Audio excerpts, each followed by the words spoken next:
I have been working from the hypothesis for many years now that the infrastructure of the Old World across the surface of the Earth was part of a highly advanced and highly integrated free energy generating grid that was deliberately destroyed, which in turn destroyed the surface of the Earth and created what we see in the world today and was not there previously. It is my belief that the historic trolley amusement parks were originally part of that energy grid. They were located at the end terminals of streetcar lines.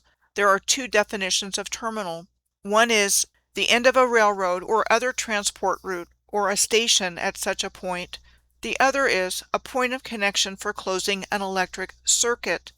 The history we are told about streetcars and interurbans is inextricably tied to the history of these amusement parks, all of which, for the most part, were in existence for only a short time before they were gone.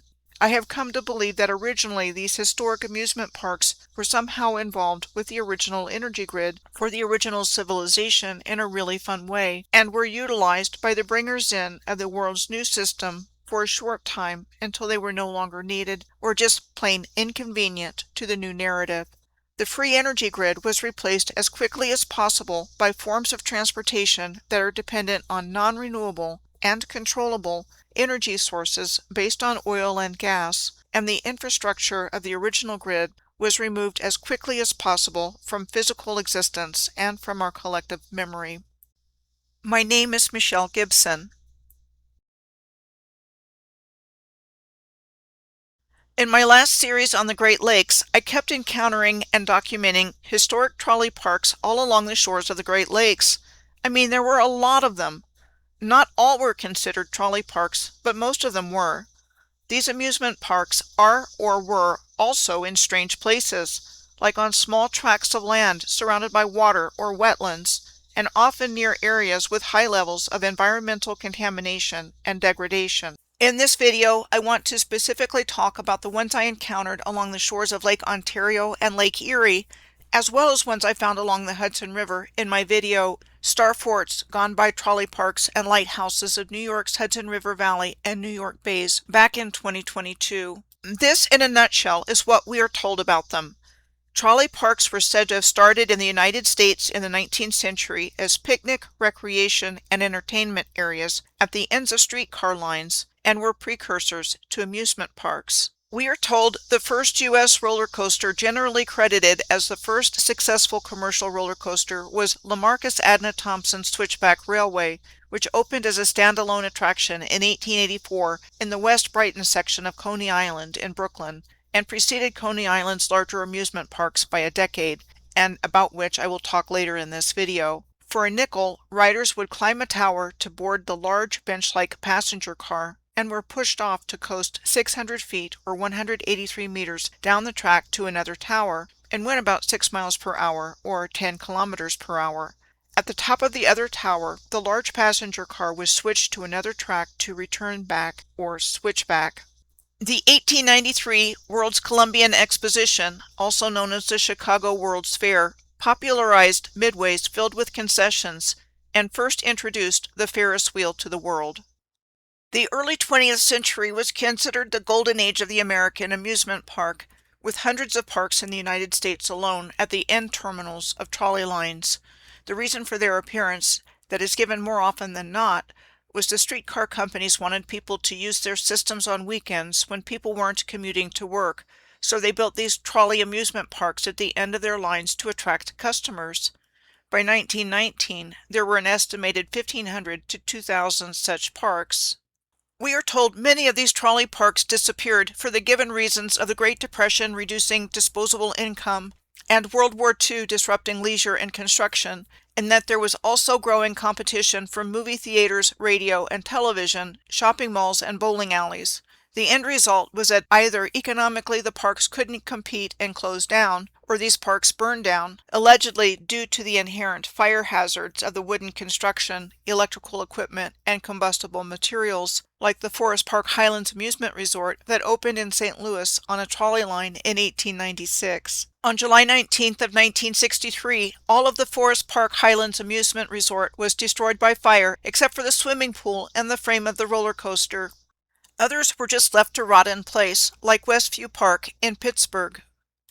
Of those estimated 1,500 to 2,000 original trolley parks, today there are about a dozen in the United States that are still in operation as amusement parks, with the trolleys long gone, and we will see some of these in this video, including my starting point on Lake Ontario at the Seabreeze Amusement Park near Rochester, New York. The presence of the Seabreeze Amusement Park caught my attention in Irondequoit near Rochester when I was looking on the New York side of Lake Ontario, where I noticed it is sandwiched between Irondequoit Bay and Lake Ontario on a tiny spit of land. The Seabreeze Amusement Park is an historic family amusement park in the Irondequoit suburb of Rochester that is the fourth oldest operating amusement park in the United States and the 13th oldest in the world, having opened in 1879. We are told that in the 1870s, the shore of Lake Ontario became a destination for tourists coming from Rochester, and that in 1879, the Rochester and Lake Ontario Railroad built a rail line from Portland Avenue in Rochester to the Seabreeze neighborhood at the inlet of Irondequoit Bay as its terminus, and subsequently opened a resort for picnics and other summer activities, which opened on August 5th of 1879. The Rochester and Suburban Railway took over park operations after the Rochester and Lake Ontario Railroad went bankrupt. The Rochester and Suburban Railway was a streetcar company, and while there continued to be a lot of ownership mergers and changes over the years, the Seabreeze streetcar line was closed in 1936, we are told because of the Great Depression. The Seabreeze Amusement Park is one of the relatively few trolley parks that managed to survive into the present day, minus trolleys and probably a lot of other things. Going west along the south shore of Lake Ontario in New York State, we come to Fantasy Island on Grand Island, which is in an interesting location. Interstate 190 and State Route 324 provide access to the Niagara Amusement Park and Splash World at Fantasy Island, close to the center of Grand Island. Grand Island is an island town with a population of 21,389 in the 2020 census and is the third largest island in the state of New York. It is in the middle of the Niagara River, in between Lakes Ontario and Erie, just above Niagara Falls and several historic power generating stations.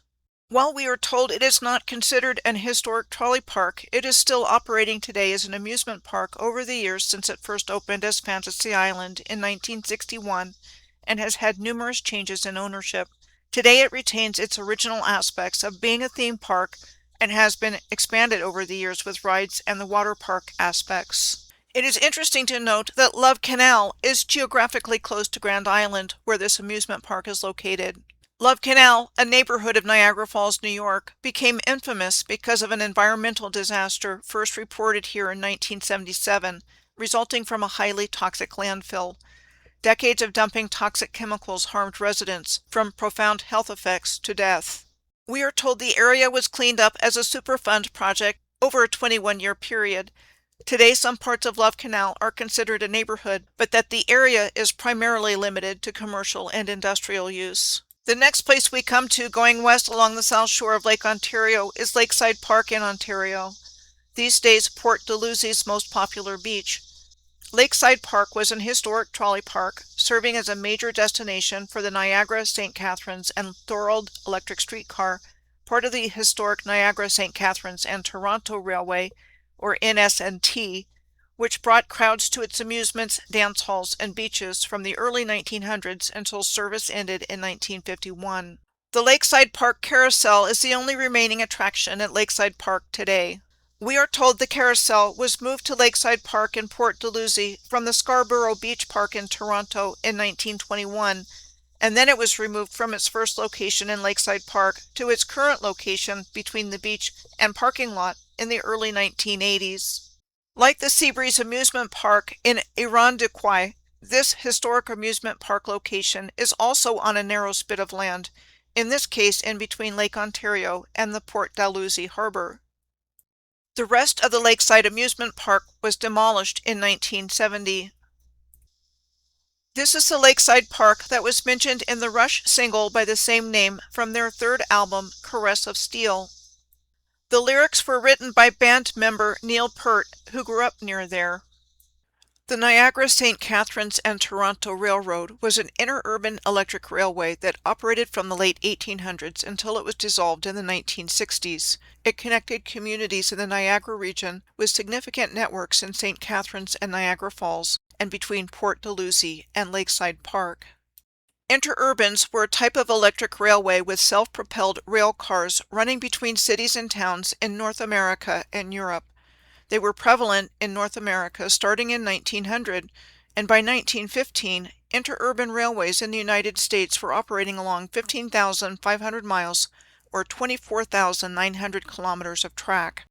It was seen, however, as far more convenient and cost-efficient to carry cargo by way of truck and other automobiles. By 1930, most of the interurbans were gone, with a few surviving into the 1950s. Interurbans functioned as streetcars between cities and were worldwide, and made to go away for the most part a long time ago. Just a few remain in operation compared to what there once was, like this one on the Isle of Man in the United Kingdom, which is an interurban that connects the island's capital, Douglas, with Laxey in the east and Ramsey in the north. As you can see, the interurban is traveling on a track that is on top of a cliff or bluff that looks like sheared off land right next to the water's edge.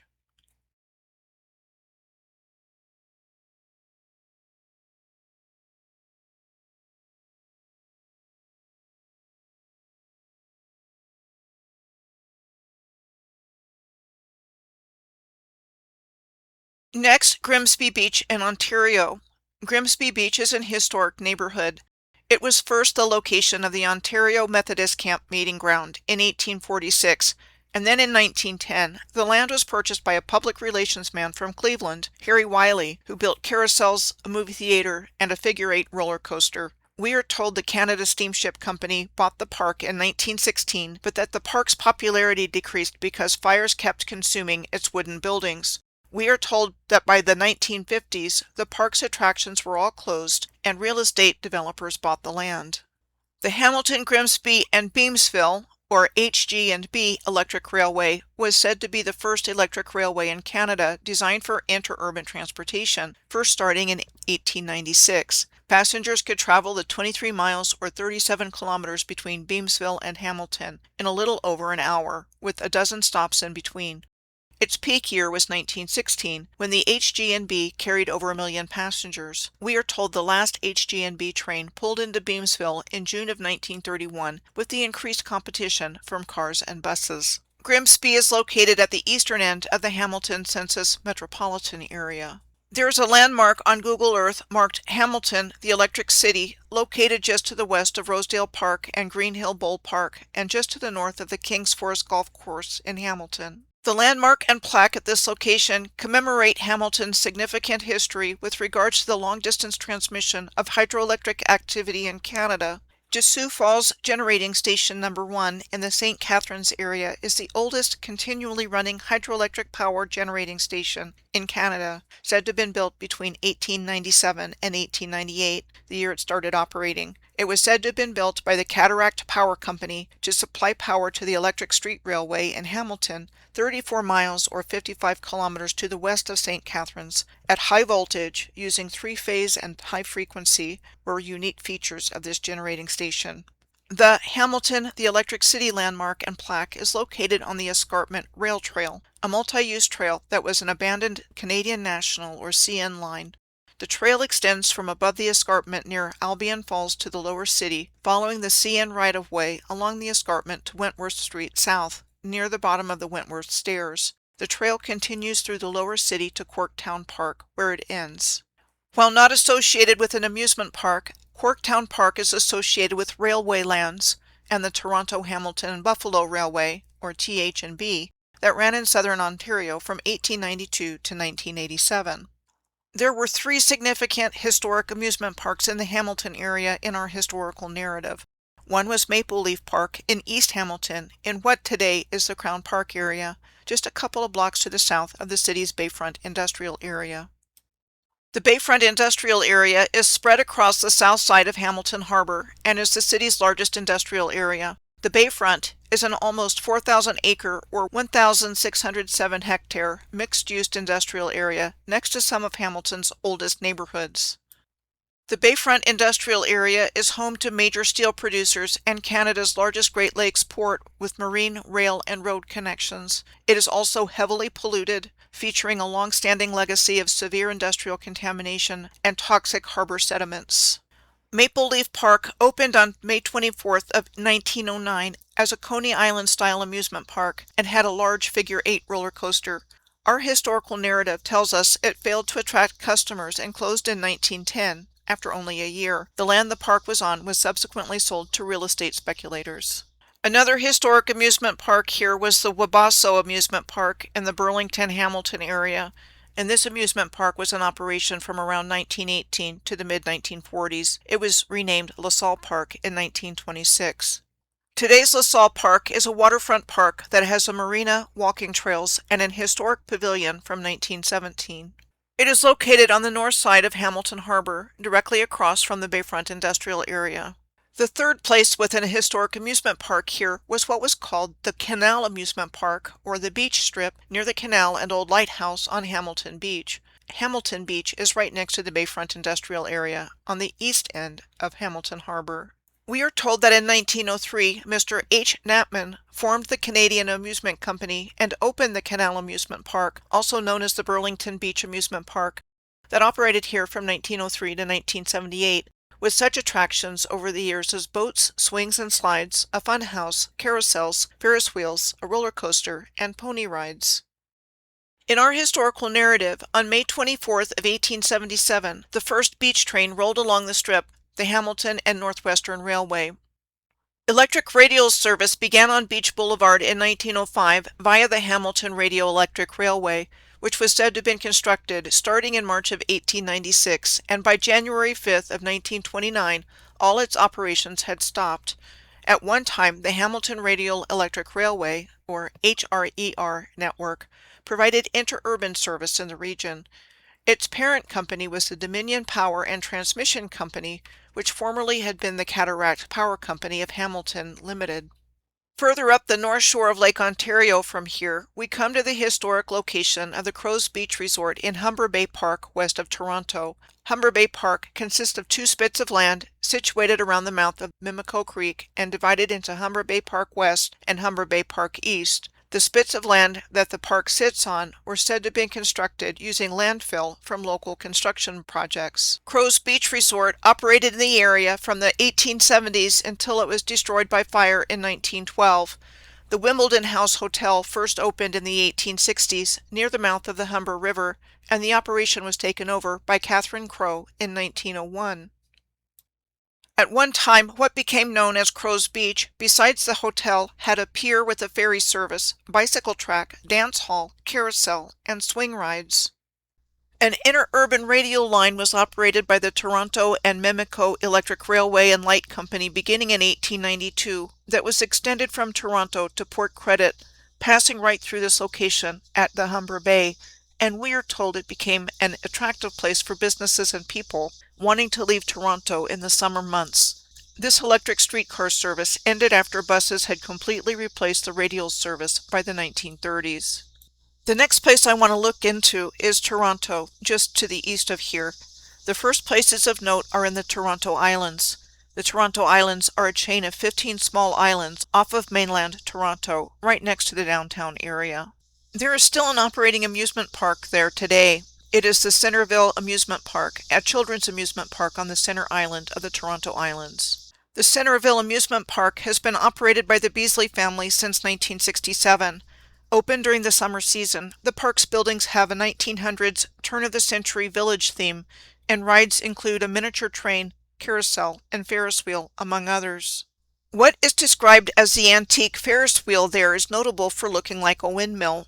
We are told the Centerville Amusement Park replaced the Sunnyside Amusement Park, which closed in 1955, as well as the Hanlan's Point Amusement Park, which closed in the 1930s. The Sunnyside Amusement Park operated from 1922 to 1955 on the Lake Ontario waterfront at the foot of the Roncesvalles Avenue, west of downtown Toronto. It had attractions like a large roller coaster, several carousels, and an enormous bathing pavilion. Sunnyside Amusement Park was demolished in 1955 to make room for the Metro Toronto Gardiner Expressway. Hanlan's Point Amusement Park was located on Hanlan's Island and was considered Canada's answer to Coney Island in New York City. It operated from the 1880s until the 1930s, and in its heyday was one of Toronto's major attractions, with a roller coaster, miniature train, midway, grandstand, a vaudeville theater, and other attractions. We are told that what was left of the park was demolished in 1937 to make room for the Toronto City Airport.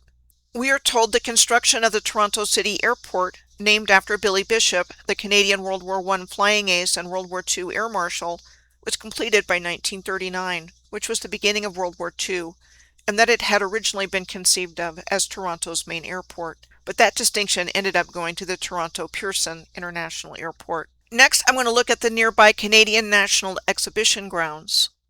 The Canadian National Exhibition is an annual agricultural and provincial fair that takes place every year starting on the third Friday of August and leading up to and including Labor Day, the first Monday in September. It is Canada's largest annual community event with approximately 1.6 million visitors each year and one of the top fairs in North America. We are told it started out as the Toronto Industrial Exhibition in 1879, which promoted agriculture and technology in the Toronto area. The Prince's Gate is a name given to a triumphal arch and monumental gateway at Exhibition Place and the eastern gateway of the Canadian National Exhibition. The triumphal arch is flanked by colonnades on each side and is altogether 350 feet or 110 meters long. It was said to have been constructed out of cement and stone between April and August of 1927, only taking 4 months to complete. The structure was officially opened by Edward, Prince of Wales and Prince George on August 30th of 1927 to coincide with the 60th anniversary of Canadian Confederation. The Queen's Wharf Lighthouse is also in the area, said to be originally one of a pair of lighthouses built in 1861 at the Queen's Wharf. It is noteworthy that the Queen's Wharf Lighthouse is contained within the Fleet Loop, a small Toronto Transit Commission streetcar loop on Fleet Street. The Fleet Loop is a turning loop encircling the lighthouse used by 2 Toronto streetcar routes, the 509 Harbourfront and the 511 Bathurst, and connects to the Exhibition Loop. Now I'm going to head in the direction of a Toronto neighborhood known as the Beach, or the Beaches, where there were several historical amusement parks. It is considered part of the Old City of Toronto. I found that the only pictorially documented amusement park here was the Scarborough Beach Park, which was in operation from 1907 until 1925, when apparently the owner of the park, the Toronto Railway Company, locked the gates to the property. Eventually, the Scarborough Beach Park property was sold to a company which removed the rides and buildings and replaced the land with housing. The Victoria Park Amusement Park, said to have been in operation from 1878 to 1906, would have been right about where the X is at the intersection of Queen Street and Victoria Park Avenue, right next to the R.C. Harris water treatment plant. This megalithic stone wall runs parallel to Queen Street at the front boundary of the R.C. Harris complex. With the Neville Street Loop for the Queen Street streetcar line, the eastern terminus of Toronto's longest streetcar route, just off the northwest corner of the R.C. Harris complex. The last place I'm going to look at on Lake Ontario is Alexandra Park, just to the east of Toronto in Oshawa. We are told that Alexandra Park was established by local authorities in 1906 in order to provide a secure location for sports and recreation, a fairground, and general town park. The first big event held here in 1906 was the first Oshawa Fair, only a few weeks after the park was acquired. Both the baseball and lacrosse teams won their first games in the brand new park, and it was expressed that they were the best athletic grounds of any city or town in the province. Alexandra Park even had an historic speedway here. It was a half-mile or almost 1 kilometer dirt oval that was in operation from 1946 to 1952 for car and motorcycle racing. The grandstand that was once here burned down in 1959. The park today still has numerous recreational opportunities for people of all ages to enjoy, including tennis courts, a sports field, and 4 baseball diamonds. Now I'm going to turn my attention to the historic amusement parks of Lake Erie. The first place I'm going to take you to see is the Midway State Park in Maple Springs near Jamestown, New York. We are told it was established in 1898 by the Jamestown and Lake Erie Railway as a picnic ground. Midway State Park is recognized as the 15th oldest continually operating amusement park in the United States and the 5th oldest remaining trolley park of 13 still operating in the United States. These days, park goers can do things like ride on the vintage carousel, play a game of miniature golf, ride the tilt-a-whirl, and go-karts, and there are kiddie rides for the children. Jamestown had an electrified interurban railway, among several in the area. The Jamestown, Westfield, and Northwestern Railroad operated between 1914 and 1950 and was nicknamed the Chautauqua Lake Route. It was used for passenger service, freight transfer to the Erie and New York Central Railroads, and service for factories in Jamestown. Passenger service ended in 1947 and the line closed completely in 1950. Jamestown also had streetcars, with horse-drawn streetcars appearing in 1884. Electric streetcar service began in 1891, making Jamestown one of the earlier cities to electrify its streetcar system. The Jamestown Street Railway service officially ended during the month of January in 1938, when the last streetcar routes were discontinued and replaced by buses, with interurban passenger service from Westfield continuing until 1947. Jamestown was a railroad hub in the 19th and 20th centuries, served primarily by the Erie Railroad, along with other railroads. The Erie Railroad's main line ran through Jamestown and connected New York City to Chicago. The railroad carried passengers, mail, and industrial freight, helping Jamestown grow into a regional manufacturing center, in particular furniture manufacturing.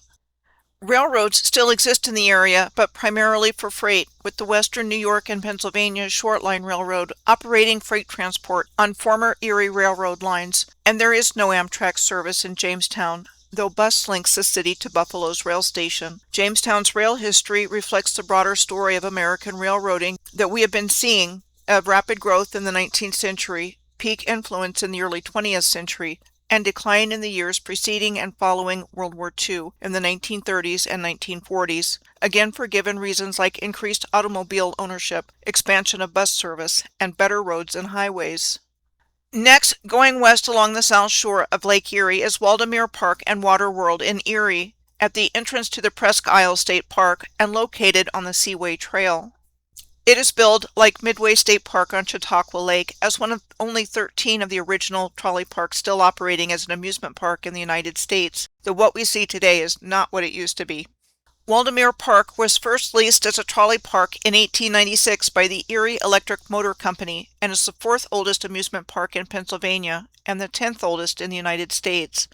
Waldemere has operated continuously since then under different owners, but the trolleys of the park are long gone. There was also an historic trolley park south of Erie at Aliquippa, one of Pittsburgh's first amusement parks. It was said to have been established sometime in the 1880s by the Pittsburgh and Lake Erie Railroad as a way to bolster ridership, but by 1905 had fallen into disrepair, and the land was purchased by the Jones and Laughlin Steel Corporation that year to construct the Aliquippa Works. This newspaper article references Beaver Falls at the beginning, about two skeletons of gigantic size that were found while workmen were digging a ditch from the new shovel works to the river at Aliquippa.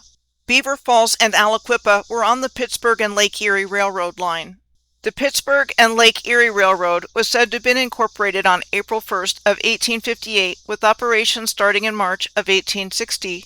It was an 83-mile or 134-kilometer long railroad between Girard, just west of Erie, and Point South around the Pittsburgh area. This is an excerpt from a book on the history of Erie County. It makes reference to the following finds in Chapter 5. When the link of the Erie and Pittsburgh Railroad from the dock at Erie was in the process of construction, the laborers dug into a mass of bones at the cross of the public road which runs by the rolling mill. From the promiscuous way in which they were thrown together, it is surmised that a terrible battle must have taken place in the vicinity on some day so far distant that not even a tradition of the event has been preserved, and that, at a later date, when the roadway of the Philadelphia and Erie Road was being widened, another deposit of bones was dug up and summarily disposed of as before. Among the skeletons was one of a giant. I find it interesting to note that giant skeletons were randomly found here. I don't think they were killed in a terrible battle. I think they were buried wherever they happened to be at the time that a cataclysmic event involving the destruction of the original energy grid took place, and it wasn't all that long ago. Now I'm heading down to Conneaut Lake, Pennsylvania, where there was an historic trolley park. The Historic Exposition Park was founded there in 1892 by Colonel Frank Mantor, owner of the Conneaut Lake Exposition Company, with the stated purpose of being a permanent fairground and exposition for livestock, machinery, and industrial products. Ownership of the park transferred to the railroad in 1901, and in 1907 trolley service was said to have been extended to the park. Then the following year, in 1908, many of the park's original buildings were lost in a fire. We are told that arson was suspected as a cause of the fire at the time, but it was never proven. An amusement park at Conneaut Lake has existed under various ownership over the years, but as of the 2020s it is no longer a full-scale amusement park, but instead a partial event venue with remnants of the park. Next, I'm going to move into the Cleveland, Ohio area. First stop, the Euclid Beach Park. The Euclid Beach Park was located on the southern end of Lake Erie in Cleveland's Collinwood neighborhood. It operated as a trolley amusement park until 1963, when daily streetcar service from Public Square ended, and continued as an amusement park until 1969, when it closed for good. The Switchback Railway at Euclid Beach Park was another roller coaster attributed to LaMarcus Adna Thompson, who was credited with the previously seen Switchback Railway in the West Brighton section of Coney Island in 1884, which we are told was the first successful commercial roller coaster. The one at Euclid Beach Park was in operation from 1894 to 1904, at which time it was closed and subsequently demolished to make room for other rides. Remnants of the Euclid Beach Park include the arched main gate, which still stands, and having been declared a Cleveland landmark, it is protected from demolition. It was moved in January of 2025 from the roadway to an adjacent lot to be made the centerpiece of a park. Another remnant is a carousel that was sold at auction after the park closed in 1969 and moved to another park in Maine, but efforts were made to get it back, and it finally returned home to Cleveland in 2014, where it is at the Cleveland History Center in University Circle. The Beachland Ballroom and Tavern is located near the location of the Euclid Beach Park. It is a popular music venue and tavern that got its start in 1950 as the Croatian Liberty Home, a center for social activities for the local immigrant community, with the original structure including the ballroom and tavern, with more bar facilities added later. The ballroom floor is a vintage, well-maintained hardwood floor. This location got my attention because I have had occasion to research historic dance halls with amazing hardwood floors that have long been demolished and replaced by housing, like the Cloudland Dance Hall in Brisbane, Queensland, Australia. Cloudland was used as a ballroom and dance hall, and during the 40s was especially popular in the local scene. The viewer who told me about it said that the Cloudland hardwood dance floor was naturally sprung, and when the dancers were pumping, the floor could bounce around 9 inches, or 23 centimeters. The Cloudland Ballroom and Dance Hall itself was demolished by a developer in November of 1982, and the Cloudland Apartments occupy the former location of this iconic landmark.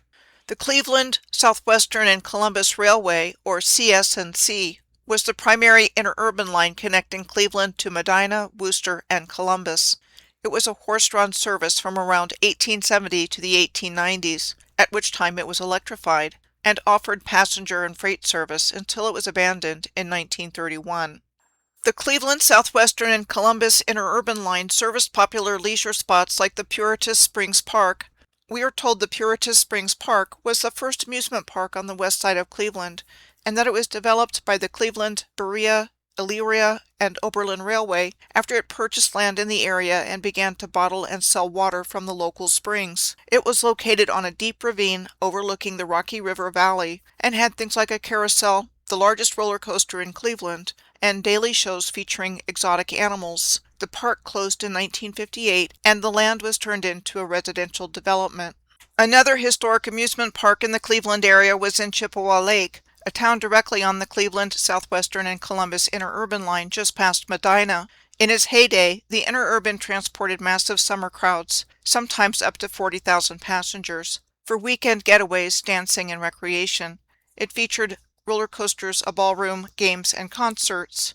We are told that the park was in operation from 1878 to 1978, when it was closed because of declining attendance.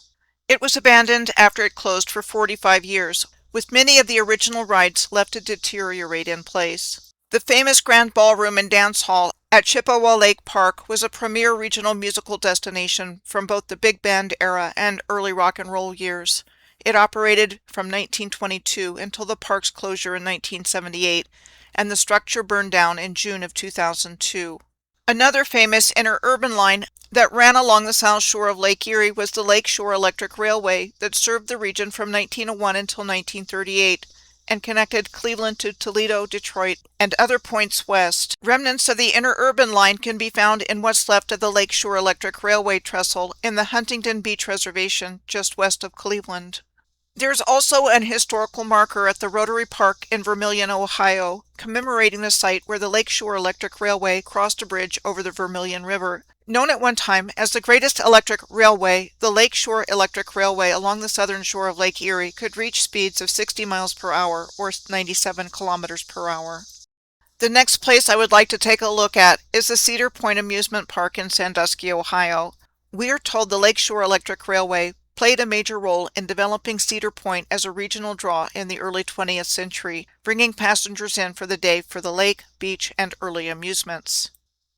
The Cedar Point Amusement Park was not called a classic trolley park in our narrative, in that it was not said to have been built or owned by a streetcar company, but that it instead evolved as a trolley park style destination, with the rail and streetcar connections from Sandusky making it easier for people coming in for the day to visit, and offered picnic grounds, beaches, and dances to encourage repeat visits and transportation use.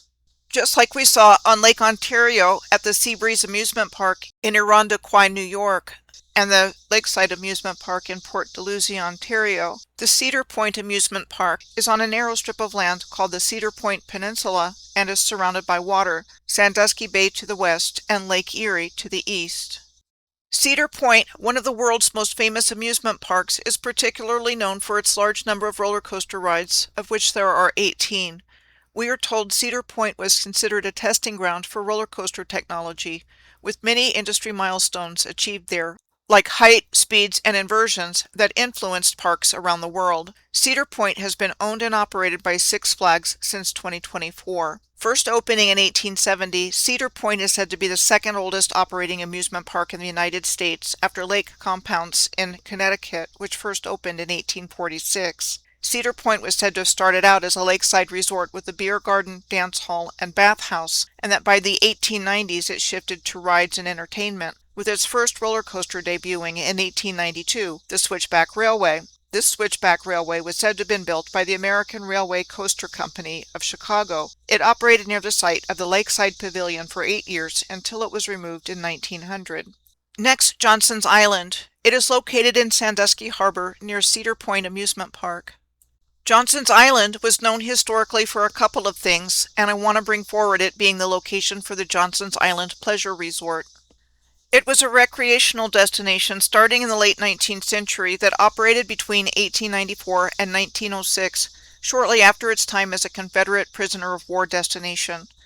The resort featured pavilion entertainment, baseball park and grandstand, and fishing, but faced competition from Cedar Point and had a problem with fires, and was short-lived.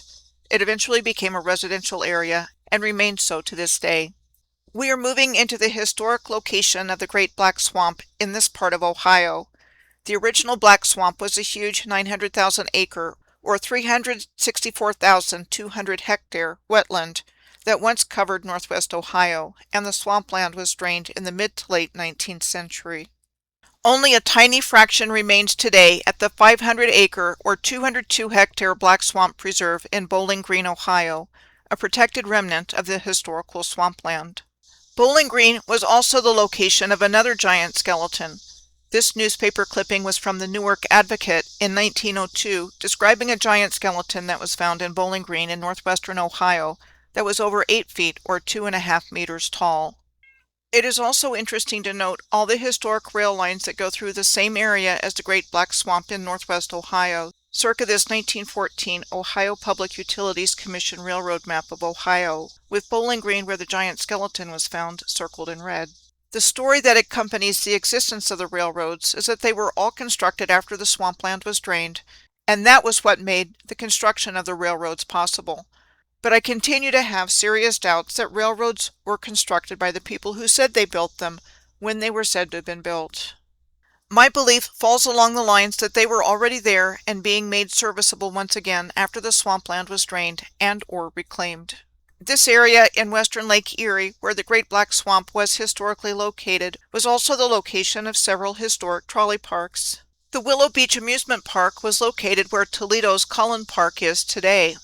The Willow Beach Park, which opened in 1929, was a haven for food, games, gambling, rides, and entertainment at what was known as Point Place. Setbacks to the park were said to have included the October 1929 stock market crash just months after the park opened in June of 1929, and a fire in 1932, and permanent park closure in 1947 due to a death on one of the rides. This photo was taken by someone in 2006 to show what remains of the original amusement park today. Located on the western shore of the Maumee River in Toledo, Collin Park today is a public park known for its boat launches and is an official stop on the Lake Erie Birding Trail. The park is known for its long and narrow causeway that goes out toward Grassy Island that people hike for a variety of reasons, including bird watching and sunset viewing.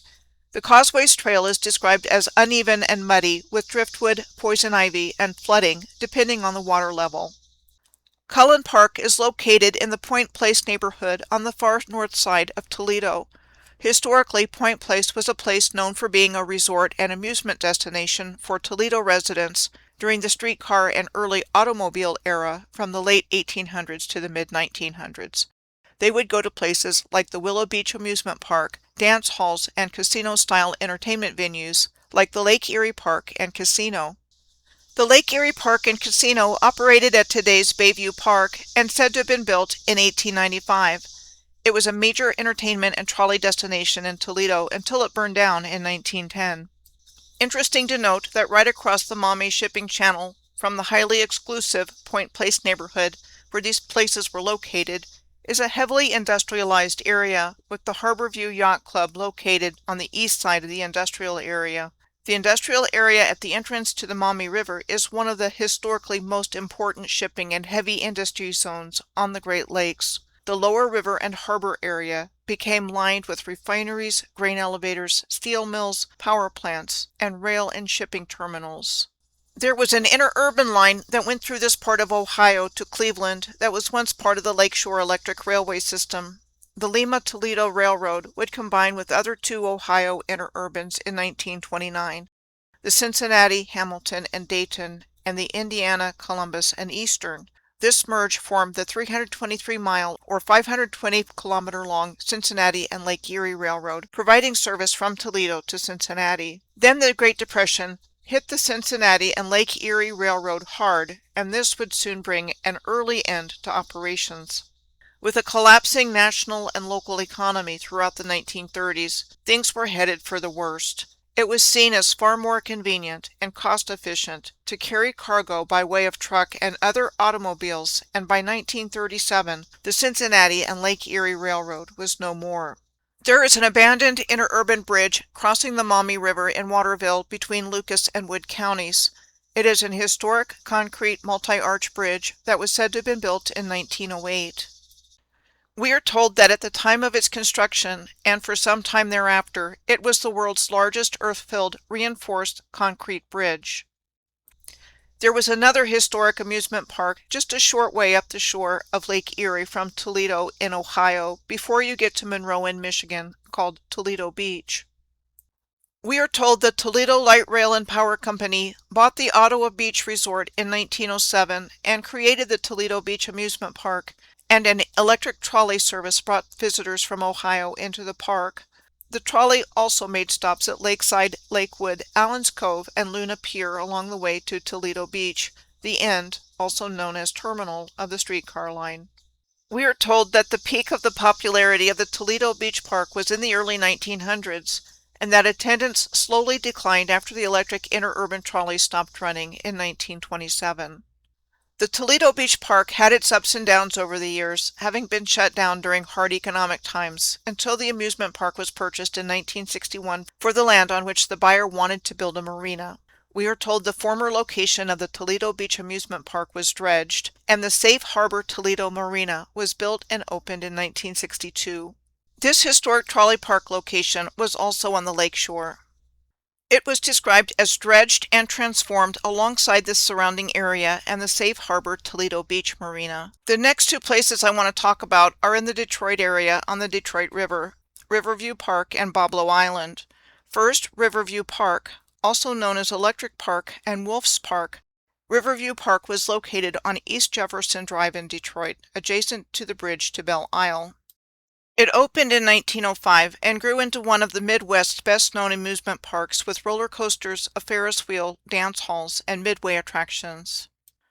Originally a trolley park, the Electric Park in Detroit was at the end of 3 trolley lines, but we are told public transportation shifted to buses by the 1920s as trolleys were already becoming obsolete. The 1920s saw legal battles not only over the ownership of the park, but also challenging its existence. In 1927, the city of Detroit condemned many of the park structures as a blight, closing the park permanently. Detroit's Electric Park was leveled the following year and became a new public park. Next, popularly known as Boblo Island, Bois Blanc Island in Ontario, located in the Detroit River between the southern end of Grosse Ile in Michigan and the city of Amherstburg on the mainland in Ontario, was a location of a former amusement park. The island is most famous for the Boblo Island Amusement Park on the south side of the island, which operated from 1898 to 1993. Visitors to the park would come via excursion steamships like the SS Columbia and the SS St. Clair from the Boblo docks in Detroit. The SS Columbia was said to have been built in 1902 and the SS St. Clair in 1910. They were said to have been designed by naval architect Francis C. Kirby. Each ship spanned 208 feet or 63 meters in length and 45 feet or 14 meters in width, and had a carrying capacity of 2,500 to 3,000 passengers. The boats featured dance floors, concession stands, and polished woodwork. We are told that regular steamship service ended when the park closed in 1991 due to rising costs and declining attendance, and were designated as National Historic Landmarks in 1992. The SS St. Clair suffered damage in a severe fire during restoration efforts in Detroit, and the SS Columbia was moved first to New York and later Ohio. We are told that in the early years of the Boblo Island Amusement Park, Henry Ford financed a dance hall that was rumored to have been designed and built by the famous Detroit architect Albert Kahn, but then was determined to have been built by John Scott, another Detroit architect. We are told the dance hall was the second largest in the world, holding 5,000 dancers at full capacity. To me, the Boblo Dance Hall has that airship hangar look to it. The amusement park was left largely abandoned after its final closure in September of 1993, though parts of the property have since been redeveloped into a private upscale residential and waterfront community. The park's rides were sold off in 1994, leaving empty grounds, overgrown paths, and decaying historic structures, like its famous dance pavilion. Boblo Island is just a short distance downriver from both Fighting Island and Hennepin Point. Fighting Island is the largest Canadian island in the Detroit River and part of the town of LaSalle, Ontario. In 1918, Fighting Island was purchased by John Ford of the Michigan Alkali Company and was used as a location to deposit waste from their industrial plants, which produced soda ash, lye, and baking soda, and nearly 20 million yards squared, or 15 million meters squared, was dumped on the island in its industrial history, which ended in 1982. The Michigan Alkali Company became the Wyandotte Chemicals Company, which was subsequently bought by BASF, a German multinational company and the largest chemical producer in the world, who currently owns the island and, we are told, successfully removed the waste for proper disposal and rebuilt the natural habitat of the island. BASF now manages Fighting Island as an ecological restoration and wildlife habitat area. BASF operates a major chemical manufacturing facility across from Fighting Island in Wyandotte, Michigan. It generates $1.9 billion in annual economic impact and employs a significant portion of the region's workforce. Hennepin Point at the northern end of Grosse Ile was named after the 17th century French explorer, Father Louis Hennepin, who was said to have traveled to the Great Lakes region with the French explorer La Salle in 1679, and that they explored the Detroit River region. Father Hennepin is probably best known for being credited with having been the first European to see the Niagara Falls. Father Hennepin was a contemporary of the French Jesuit Father Jacques Marquette, who explored all over Lake Superior, Lake Michigan, and Green Bay in our historical narrative. Father Hennepin was said to have left written journals describing the wild animals and abundant fruit orchards of Grosse Ile. Hennepin Point today is described as an uninhabited 225-acre or 91-hectare section at the northern tip of Grosse Ile. It is known for a mix of historic maritime landmarks, wetlands, and long-standing environmental contamination concerns, including but not limited to toxic mercury waste. It is separated from the rest of Grosse Ile's main island by a narrow canal. The next place I want to mention here is Oxley Beach. The Oxley Bluffs at Oxley Beach are described as a scenic stretch of elevated shoreline along the north shore of Lake Erie in the hamlet of Oxley near Harrow in Ontario's Essex County. The bluffs rise 30 to 65 feet or 10 to 20 meters above Lake Erie. Oxley was a popular summer resort around the turn of the 20th century, with many visitors arriving by rail from Detroit to Harrow, and they would travel to the bluff overlooking Lake Erie to stay at places like the Ravine Hotel. The rail line that came through Harrow was originally the Lake Erie and Detroit River Railway. It was said to have been founded by whiskey baron Hiram Walker in 1885 to connect Walkerville in Windsor with southern Essex County. Hiram Walker was a 19th century American entrepreneur that established a whiskey distillery that produced the top export whiskey Canadian Club in Windsor in 1890, in what was called a model community specifically for the distillery that became known as Walkerville. There was also the interurban known as the Windsor, Essex, and Lakeshore Rapid Railway that was an historic 37-mile or 60-kilometer electric radial railway in southern Ontario, connecting cities in this region from Windsor to Leamington from 1907 to 1932 and was dismantled completely in 1935. Seacliff Park in Leamington was created in 1907 and was one of southwestern Ontario's popular summer destinations. Visitors came to enjoy a boathouse and a bathhouse, a baseball diamond, a boardwalk connecting the waterfront and dock to the park, a large pavilion for dances, picnics, and community events, and a pavilion for concerts and performances. The pavilion was one of the park's best-known landmarks and was said to have been built in 1914, which would have been the first year of World War I. It hosted dances, celebrations, and gatherings for years before being demolished in the 1950s. Today, Seacliff Beach is one of Essex County's most popular public beaches, with recreational amenities and connections to Lake Erie's Canadian Pelee Island.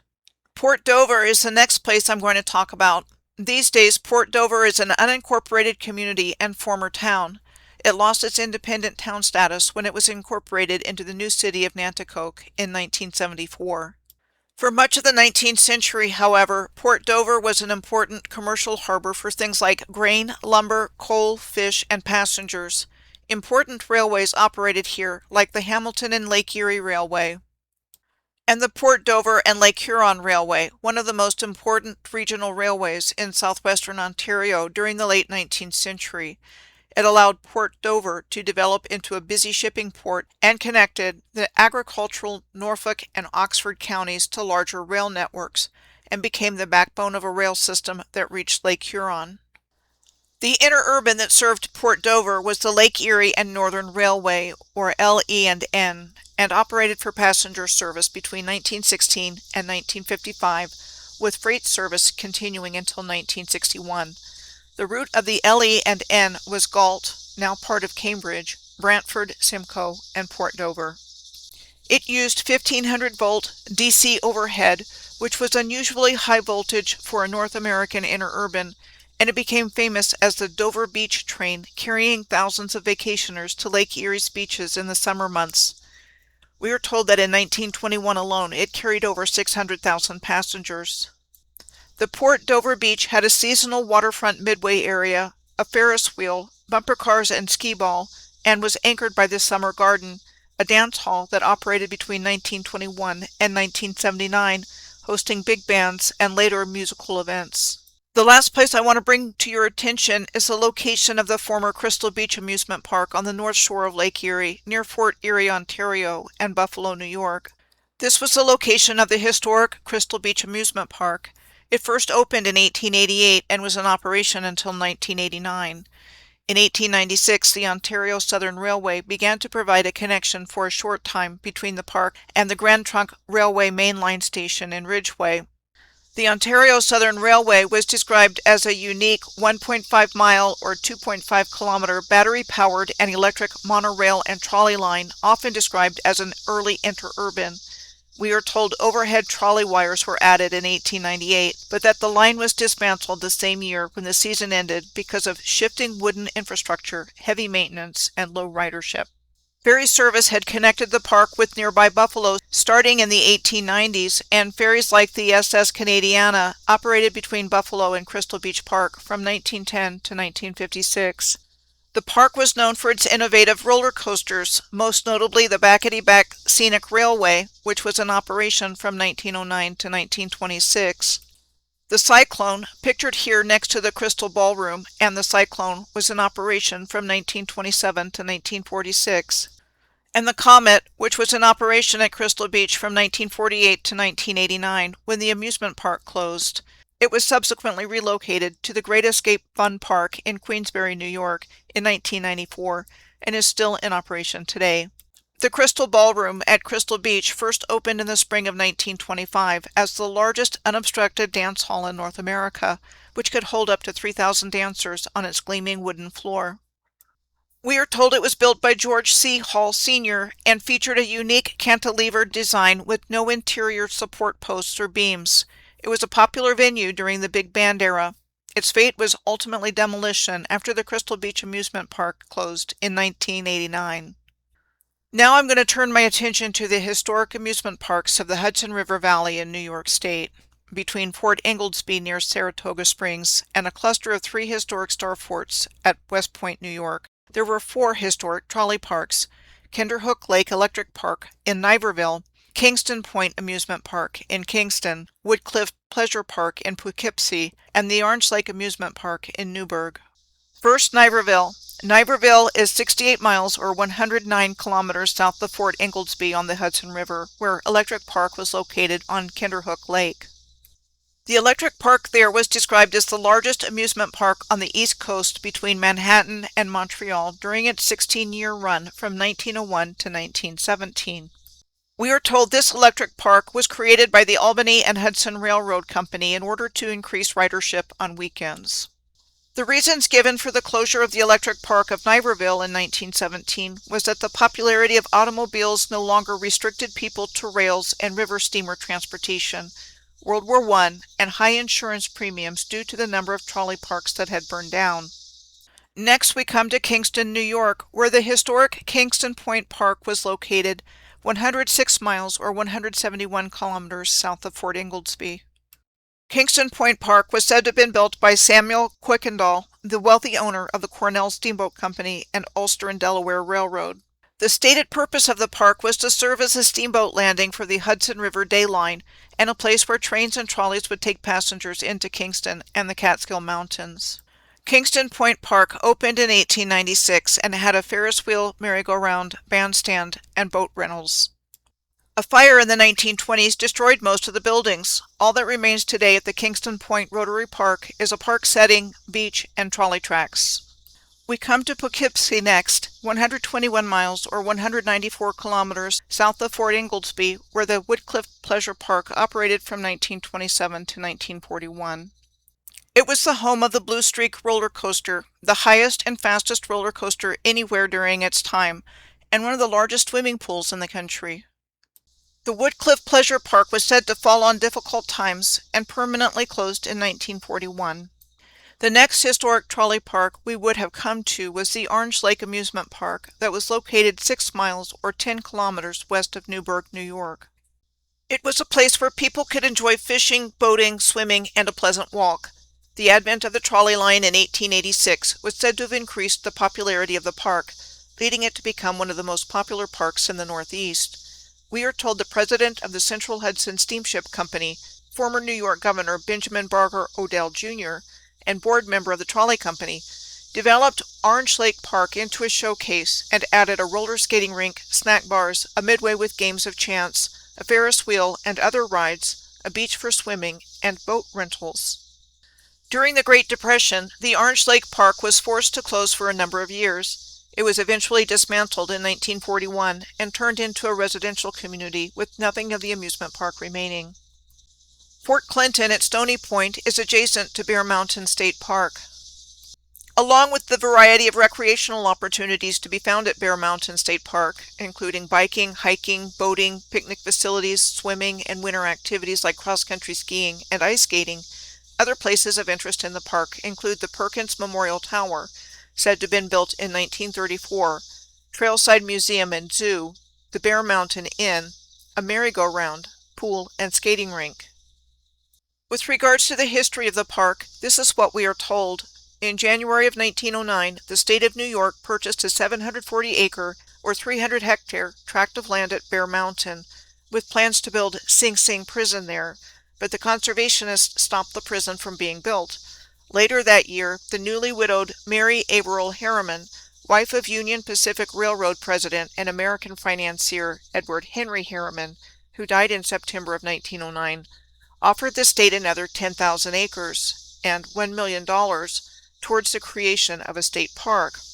American progressive politician and businessman George W. Perkins, a partner in the J.P. Morgan Company and president of the Palisades Interstate Commission since 1900, with whom Mary Harriman had been working, managed to raise another $1.5 million from a dozen wealthy contributors, including John D. Rockefeller and J.P. Morgan. The state matched the contributions with a $2.5 million appropriation, and Bear Mountain Harriman State Park came into being in 1910. Right away, a steamboat dock was built for excursions to the Bear Mountain State Park, and the West Shore Railroad Station was built near the dock. What was called a replica of Henry Hudson's ship, the Half Moon, was said to have been built in 1912 and moored at the dock of the Bear Mountain State Park on the Hudson River. Henry Hudson was credited in our historical narrative as being an English navigator and explorer during the early 17th century, best known for his explorations of parts of the northeastern United States and Canada, and that his ship, the Half Moon, traveled down the coast from Le Havre, Nova Scotia, to Cape Cod, to the Chesapeake Bay, to Delaware Bay, and the New York Bay and Hudson River, which bears his name. Shortly after leaving Fort Clinton at Stony Point on the Hudson River, we come to Buchanan, New York, the historic location of Indian Point Amusement Park. Indian Point Amusement Park was said to have been created in 1923 on a former farm by the Hudson Day Line, the premier steamboat line on the Hudson River from the 1860s through the 1940s, as a recreational park for its passengers, as a rival for the popular park at Bear Mountain. The Indian Point Park had a cafeteria, picnic facilities, baseball diamonds, rides and games, a dance hall, beer hall, miniature golf, swimming pool, and speedboat rides. The property backed up to the Croton and Mount Kisco reservoirs that provided water to New York City. From 1923 to 1948, the Hudson Day Line operated Indian Point Park, at which time the park was closed. It reopened in 1950 under new management and operated for a few more years until it closed in the mid-1950s, and the property was purchased by Consolidated Edison Gas and Electric Company for the nuclear power plant, which opened in 1962, and which was in operation until April 30th of 2021, when Indian Point Energy Center was permanently closed. Before its closure, the two reactors there provided an estimated 25% of New York City's electrical power usage. The Rockefeller Estate, Kikowit, is located roughly in between Indian Point and Fort George in Upper Manhattan's Washington Heights. Situated on the highest point in neighboring Pocentino Hills, the Rockefeller Estate was said to have been completed in 1913 in the Neo-Georgian Classical Revival architectural style. The 40-room mansion was said to have been conceived by John D. Rockefeller Jr. and built for oil tycoon John D. Rockefeller Sr., and was the home of 4 generations of Rockefellers. It has been open to the public for guided tours since 1994. It has 2 basement levels with interconnecting passageways and service tunnels, which include galleries housing their art collection of Picassos, Warhols, Chagalls, and other modern masterpieces. John D. Rockefeller Sr., along with Henry Flagler, an American industrialist and major developer in the state of Florida, founded the Standard Oil Company in 1870 an American oil-producing, transporting, refining, and marketing company. This was roughly a decade after the birth of the American oil industry in Titusville, Pennsylvania in 1859. John D. Rockefeller Sr. was born in the United States in 1839 and was the progenitor of the wealthy Rockefeller family. He was considered to be the wealthiest American of all time, as seen in this #1 ranking by CNN Business. Rockefeller's wealth soared as kerosene and gasoline grew in importance. At his peak, he controlled 90% of all oil. It would seem that as quickly as possible, a way was found by the Earth's new controllers to replace what remained of the original free energy grid system, which I believe included lighthouses, railroads, and bridges, with their own coal and oil-based system, and in the process make money hand over fist from the total control of the new system. Next, I'm going to take a look at Fort George in the neighborhood of Upper Manhattan called Washington Heights. Fort George was said to have been built in 1776 on Fort George Hill near the intersection of Audubon Avenue and 192nd Street. The historic Fort George Trolley Park operated here from 1895 to 1914. Fort George was located at the end of the 3rd Avenue trolley line and was said to have been developed as a trolley park starting in 1894 in order to give people a reason to use their trolley services at the end of their lines on the weekends and draw the residents of Manhattan to the Riverside neighborhood for summer recreation. The park's attractions included things like rides, saloons, casinos, the Harlem River Speedway, and vaudeville shows. While the park prospered for years, we are told that local residents began to petition for its closure in 1910 as benefits to the local economy faded and the neighborhood suffered from social problems stemming from the park, like public drunkenness and high crime. There was a suspicious fire on the property in 1911, but repairs were made and the park reopened. Then in 1913, another suspicious fire devastated the park, and after this one, the property was condemned and the land of the former trolley park was incorporated into Highbridge Park. Palisades Amusement Park was across the Hudson River in Cliffside, New Jersey, adjacent to Fort Lee. This trolley park was in operation from 1898 until its closure in 1971. We are told that in 1898, the Bergen County Traction Company trolley operator originally conceived of the park to attract evening and weekend riders for its service. Over the years, and under different owners at different times, from the trolley park era to the coming of cars and buses, the Palisades Amusement Park was one of the most visited in the country. The pool at Palisades Park was said to have been built in 1912 and was the largest outdoor saltwater pool in the country. The Cyclone roller coasters were a highlight for visitors.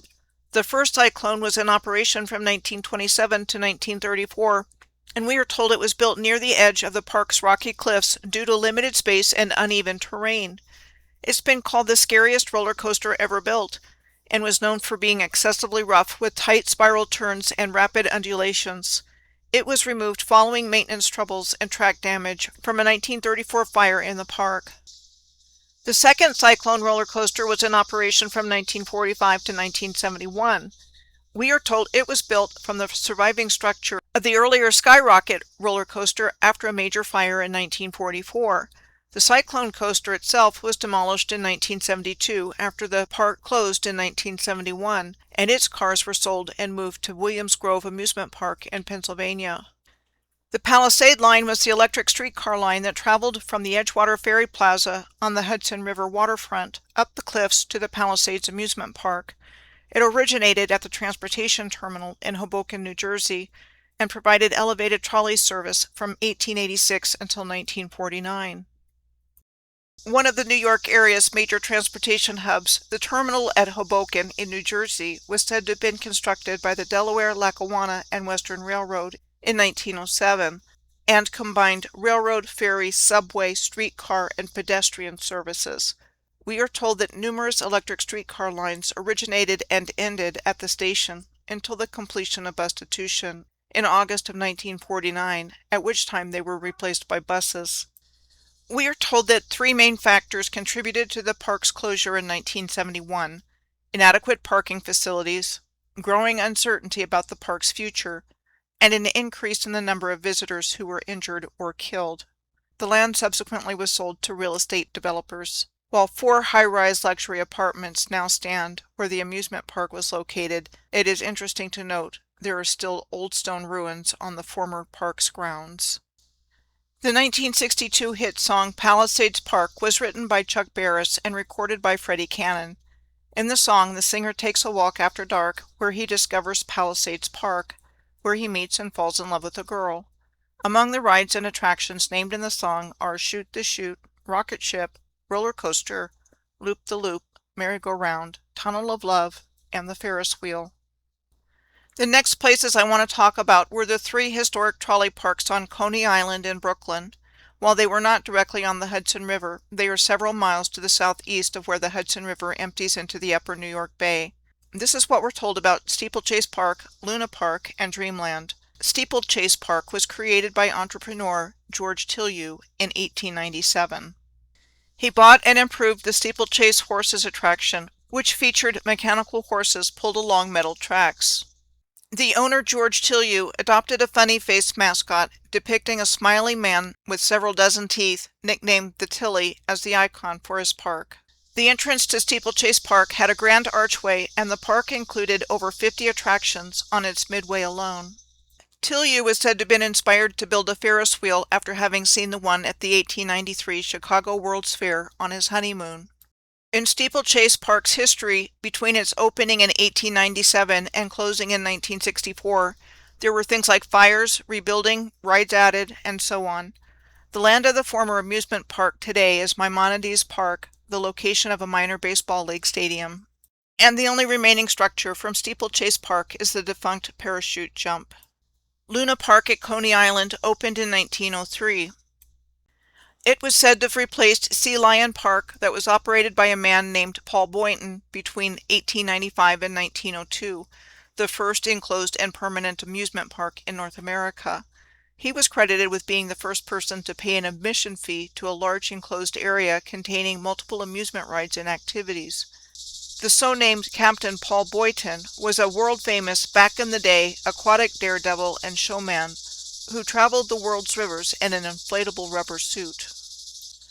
The Flip-Flap Railroad mentioned at the bottom of this image of Sea Lion Park was said to be the first looping roller coaster.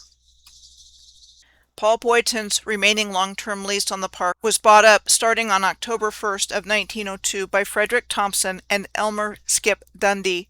Thompson and Dundee were invited to the Steeplechase Park by George Tillieu for the 1902 season. They were known for their ride called A Trip to the Moon that was at the 1901 Pan American Exposition that was held in Buffalo, New York. The name of the fanciful airship that was the main part of the A Trip to the Moon ride was Luna, the Latin word for moon, for which we are told Luna Park in Coney Island was built around. Interesting to note that there were, and still are, amusement parks named Luna Park all over the world, including Shiraz, Iran, and Ankara, Turkey. We are told the architectural style of Luna Park in Coney Island was an oriental theme with over 1,000 red and white painted spires, minarets, and domes on buildings constructed on a grand scale. All the domes, spires, and towers were lit up at night with hundreds of thousands of incandescent lights. In the middle of the lake at the center of the park was a 200-foot or 61-meter tall electric tower that was decorated with 20,000 incandescent lamps, said to be a smaller version of the electric tower featured in the 1901 Pan American Exposition in Buffalo. Luna Park was accessible from Culver Depot, the terminals of the West End and Sea Beach streetcar and railroad lines. Besides a multitude of rides, attractions at Luna Park included infant incubators, described as a new type of infant care where infant incubators containing premature babies were displayed in shows called infantoriums. They were touted as neonatal health care, helping newborn babies with compromised immune systems by providing a sanitary environment to reduce the possibility of getting an infection. Infant incubators for premature babies became widely available at fairs and amusement parks across America, rather than hospitals, which we are told had nothing to help them. What we are told is that many parents of premature, at-risk babies pretty much had to bring their infants to a sideshow infantorium at an amusement park or fair, and that these infant shows were the main source of health care for premature babies for over 40 years. Over the years, Luna Park would continue under different management with constant changes. The end of Luna Park came with two fires in 1944, one in August and one in October, which destroyed the park, and in 1946 the whole park was demolished. There has been a Luna Park operating near the original location since 2010 that has no connection to the 1903 park. Dreamland was the third and last of the three original parks said to have been built on Coney Island in the early 20th century. Dreamland was said to have been founded by successful Brooklyn real estate developer and former state senator William H. Reynolds as a refined and elegant competitor to the chaotic noise of Luna Park, and opened in May of 1904. The location of Dreamland was near the West 8th Street subway station, opposite Culver Depot. Everything at Dreamland was touted to be bigger than Luna Park, including the larger electric tower, and 4 times as many incandescent lights than Luna Park. Besides having high-class entertainment, morality plays, and rides, Dreamland had human zoos featuring dwarf inhabitants in what was called Midget City, a Somali village, and a Filipino village. Like Luna Park, Dreamland also had an infant incubator sideshow attraction. Dreamland's life on Coney Island was ended only 7 years after opening. On May 27th of 1911, a fire started at the Hellgate attraction the night before the season's opening day and spread quickly, completely destroying the park by morning. Coney Island was also one of the places that had a permanent exhibit about the Johnstown flood, which was located across from Steeplechase Park.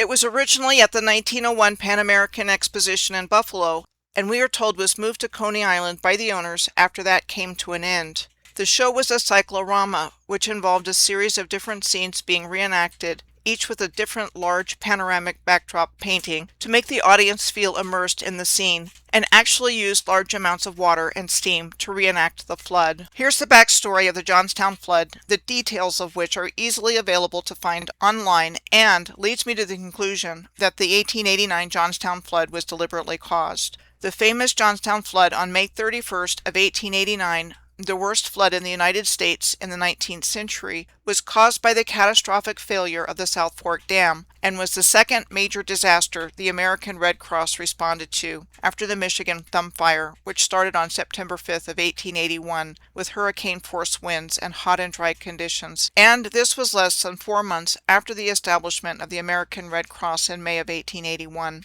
John D. Rockefeller was amongst several that donated to create a national headquarters for the American Red Cross near the White House in Washington, D.C., said to have been built between 1915 and 1917.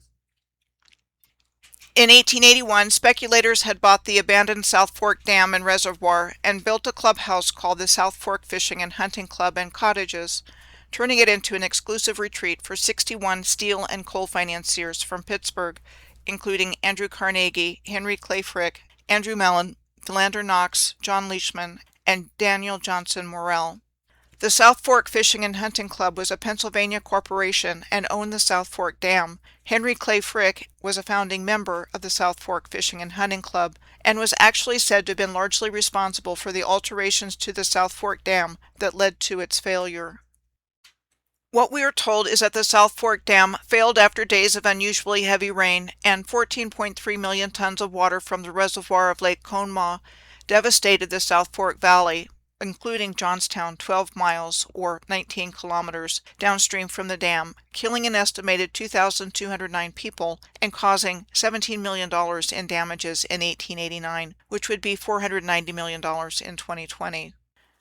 Though there were years of claims and litigation, the elite and wealthy members of the South Fork Fishing and Hunting Club were never found liable for damages. In 1904, the South Fork Fishing and Hunting Club Corporation was disbanded and assets sold at a public auction by the sheriff, and there were permanent exhibits in many places, like Atlantic City, in addition to Coney Island, depicting the horrors of the Johnstown flood experience for public consumption, billed as a thrilling account of the awful floods and their appalling ruin. I believe the things I've shared here, like the world exhibitions and expositions, as well as the permanent expositions, like those in Coney Island with the human zoos and the Johnstown flood cyclorama, and the example of the replica of Hudson's Half Moon moored at Bear Mountain State Park, were all part of how the new narrative was shaped and seeded into the collective consciousness. There are two definitions of the word exposition. One is a device used to give background information to the audience about the setting and characters of the story. Exposition is used in television programs, movies, literature, plays, and even music.